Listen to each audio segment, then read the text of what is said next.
There is a silence between two people that is louder than any conversation. You know this moment. You are sitting across from each other. The conversation flows, you laugh, there is eye contact. And yet, something invisible is there.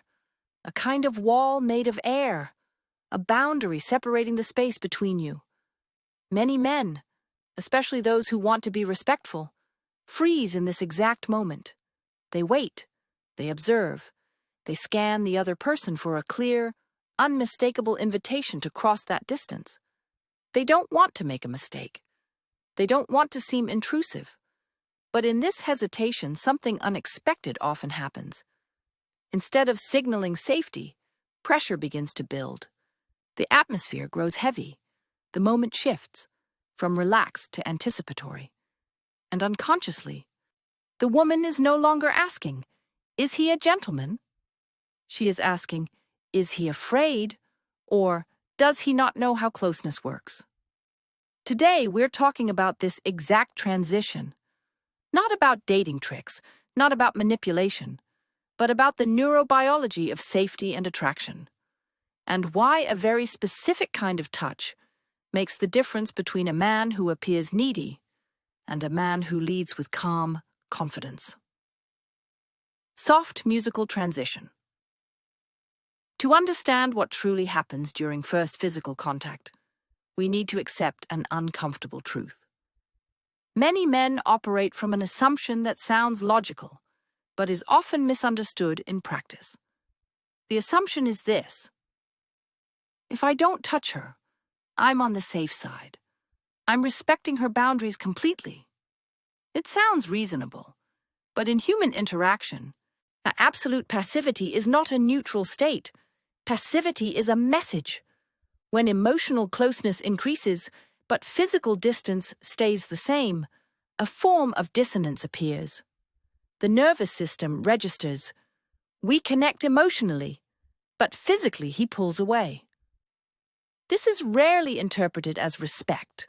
More often it's read as incongruence, as insecurity, or worse, as a lack of sexual interest. This does not mean you should become aggressive. It means you need to understand how safety is actually perceived. Safety is not created by distance. Safety is created by predictability and calibration. A woman feels safe when she senses, "This man can come close without taking something from me. He isn't afraid of touch, but he doesn't need it to validate himself." That distinction matters. Much online content talks about where to touch, but it rarely finishes the thought. Because it's not just about location. It's about quality. The opposite extreme is the rushed grab. A hand on the knee on the first date. An arm around the shoulder that feels heavy, like a claim. The problem isn't touch itself. The problem is retention. When a hand stays instead of leaving, the limbic system reacts. It signals, "He needs this. He's holding on. He's taking." And that reads as neediness. So we're looking for the middle ground, between fearful distance and possessive closeness.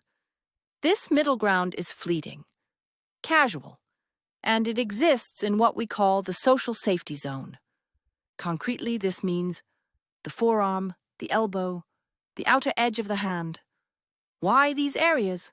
Because they trigger very little threat. They are tools of interaction, not intimacy, public zones, not private ones. The situation is simple.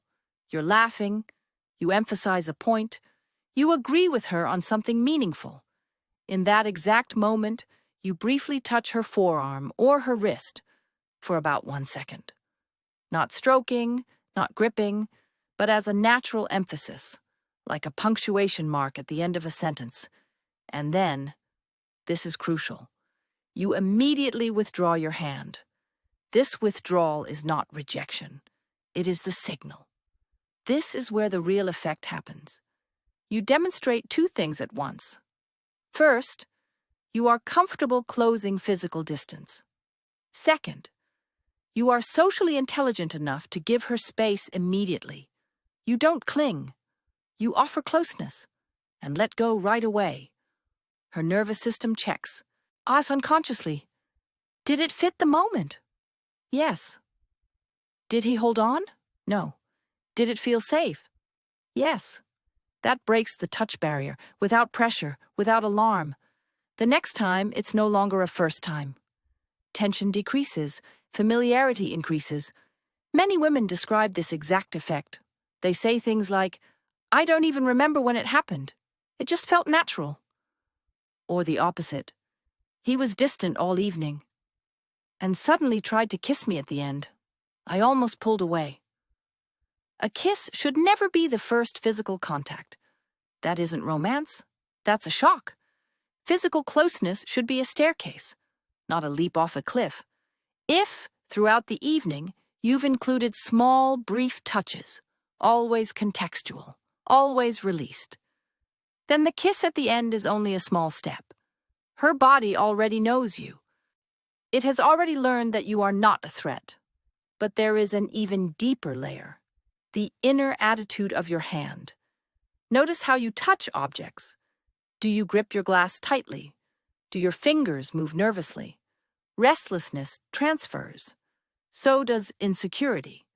A calm hand communicates calm. When you touch, your hand should feel grounded. Full contact, no pressure. A flat palm is often more soothing than pointed fingertips. Fingers can poke, tickle, irritate. A relaxed hand says, "I'm here. I'm grounded." Think of how you greet a good friend. Brief, warm, natural. That is the same quality you're aiming for on a date.